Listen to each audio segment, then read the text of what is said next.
Salam aleyküm dostlar. Göz haqqınızı birinci növbədə halal edin. Görünən tərif var pişirir.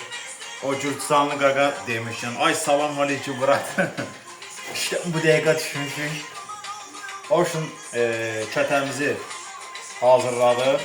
Pişirdilər, sağ olsunlar, olsun edəklər. Olsun, indi də fətir pişir, bir dənə fətiri də çək. Gel fətrimizi de çək. Geçək fətr.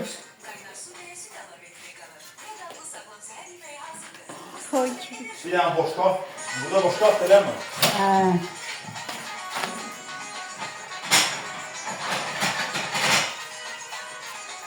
Aha. Saçın qırağında.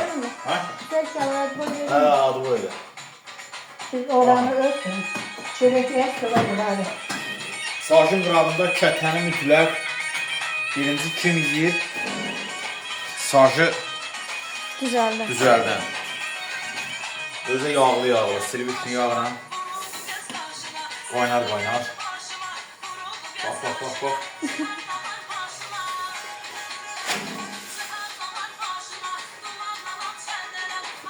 Kapan elini gidiyor mu? Qaynar. Göz haqqınızı halal edin.